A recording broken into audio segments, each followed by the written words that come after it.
Hey guys, it's Jessica here, and the Chinese New Year or Lunar New Year is just right around the corner.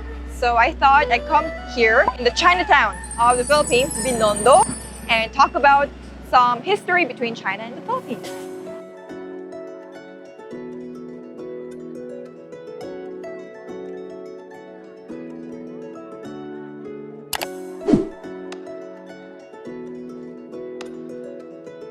So I heard there's a place here in Chinatown called the Chinatown Museum where we can see a brief history between China and the Philippines where they have all the information gathered in one place. So let's first go ahead to that place together. Let's go!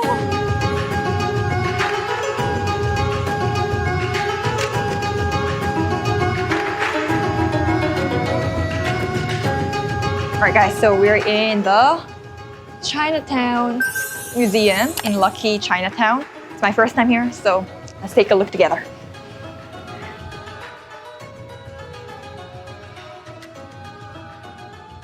You know, this mall is really like it's really like China, the vibes. Even in the CR. Because guys, Binondo originated from Binondo. Because before it was like mountainous. So the Philippines really changed a lot, you know. Street names give a glimpse of a location's history. Yeah, that's really what I noticed in the Philippines. Every single street, it's like, sometimes it's named after like those American historians, or Spanish historians, or Chinese.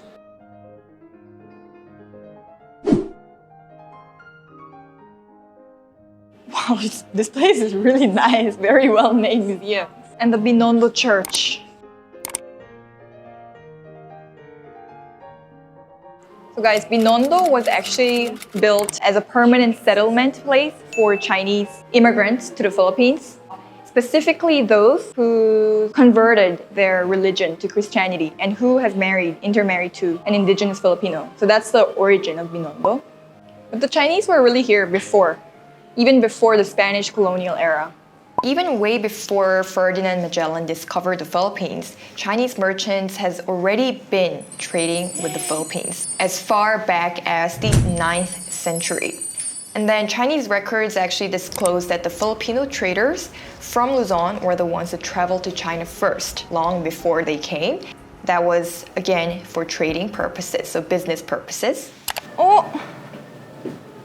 Remember when we shot Paborito in Capitolio? They served rice in this kind of pot, remember? Yeah. Palayo. Alright guys, oh my god, so they look gorgeous. I'm just gonna try it first with the rice. I love this kind of cute, very cute. Yeah, okay. So this actually also came from China. But of course, there are like products in the Philippines. It doesn't mean like every single thing in the Philippines were influenced by China, such as like this jar. There was already a jar here in the Philippines as well before Chinese came, and it was used as a burial jar. And this jar, called as the Manunggul jar, was discovered in Tabon Cave in Palawan, which is believed to date from 1890 to 710 BC. That's why I think the elements, or like the cultural elements that's embedded in the Filipino culture, I feel like used to is really because of the Chinese roots. Because also in Korea, you know, like the pottery and these kind of art, so we also have the Chinese influence.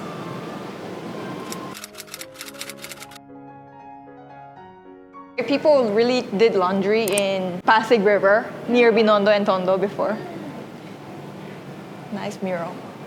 So you know how I mentioned like Binondo was actually built for Chinese settlers here in the Philippines who converted their religion to Catholicism, Christianity, and who intermarried a Filipino. So I was wondering like how would that happen, right? Because Chinese was here in the Philippines before Spanish, and then obviously the request to convert their religion happened after Spanish came in, right?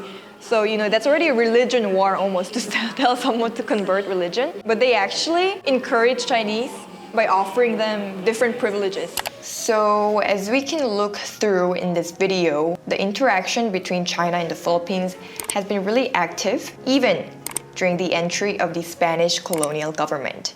However, things changed a bit after the Spanish colonial government stepped into the Philippines because the Spanish government interposed restrictions to direct Philippines-China trade. So the Spaniards sought to monopolize and capture for themselves trade and commerce with China and to direct it towards their colonies in the America and to Spain. And this is what is known as the famous Manila, Acapulco, or galleon trade that took place in 1565 to 1815. So as you guys know, as I mentioned, Binondo was born in 1594, so during this era. And then by 1609, the Spanish governors in the Philippines actually was able to pursue direct trade with China. However, unfortunately for the Spaniards, the Chinese already had early arrangements with other European countries, like such as Portuguese, French, Dutch. So unable to pursue plans of conquest and direct trade with China, the Spaniards settled for dealing with the Chinese traders as middlemen. This arrangement led to an increased number of Chinese merchants in the Philippines. And also it allowed the Chinese to maintain a dominant position in the Philippine economy.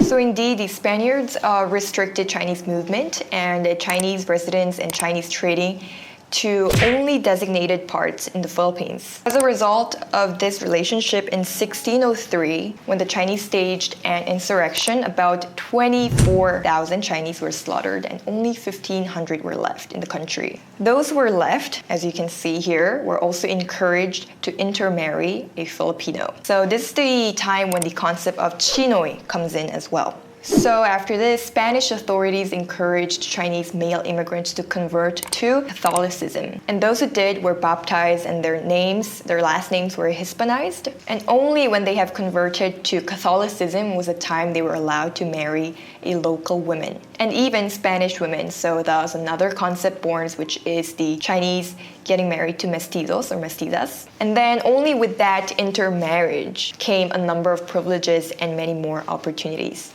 as seen right here. Just like tax exemption, lower likelihood of expulsion, a chance to move out of the parian and marry local women, etc., etc.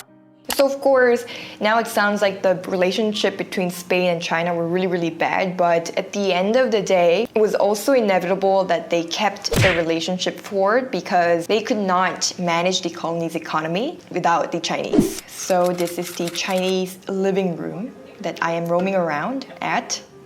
And then the panaderia.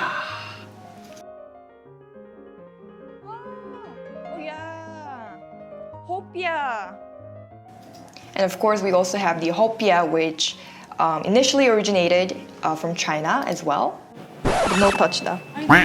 Yeah. So pancit, and the Chinese word for it, I can't pronounce it right, so right over here.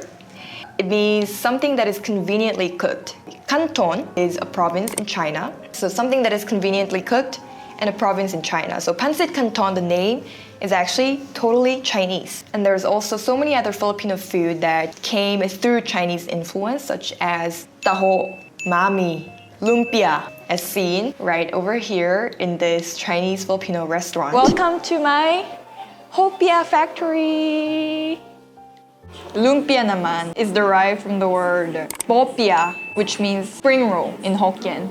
Pancit canton, siomai or shumai, and then mami as well, Peking duck. Binondo also used to be the first financial district of the Philippines before World War II, before the Japanese colonization of the Philippines. So since then, since the Spanish colonial rule in the Philippines, and there was the American colonial rule, and after the Philippine independence, the different administrations here in the Philippines, the relationship between China and the Philippines in terms of more specifically political and economic relationship further grew and continued up until today. Now, the financial district of the Philippines is Makati, but when you come to Binondo, right, you still feel the hustle and bustle vibes of the business district, and I think it's because it started as a main financial district. So Roman Ongpin, where the famous street name Ongpin comes from. He was a popular member of the Chinese mestizo community, And he's the one who led the Philippine Revolution, the 1896 Philippine Revolution, which led to his imprisonment. So in the Philippines, in the Philippine history, it really reminds me of Korea sometimes. The land of the Philippines was like being fought by like foreign people, Spanish, Americans, Japanese, Chinese. Right before, like in Binondo or like in Intramuros, this was the transportation, right? In the pictures I see during the Marcos era, I really want to try riding it. I wish they still had like a tram.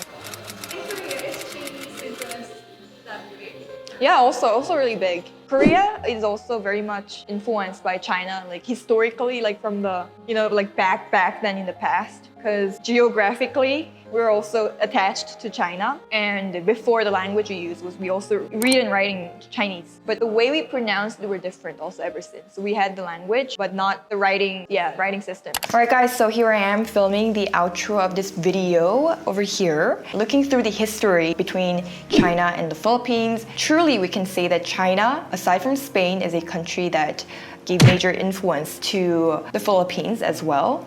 So yeah, at the end of the day, I think it's also very important to look through this history of the Philippines to figure out and learn how the Philippines was shaped to how it looks like today. Anyways, guys, just to recap, I'm making this video to celebrate the Chinese or the Lunar New Year, as I also mentioned in my previous video on New Year celebrations in Korea and the Philippines. In Korea, we also celebrate New Year during the Chinese New Year, which is the coming 22nd. So let me say my final outro in Korean, which is 새해 복 많이 받으세요. Happy New Year, everyone. I hope we continue to walk sideways on my journey on YouTube and here in the Philippines throughout 2023, 2024, 2025, and so on, hopefully. And yeah, I hope you guys enjoyed this video, and I'll see you guys in the next one. Bye.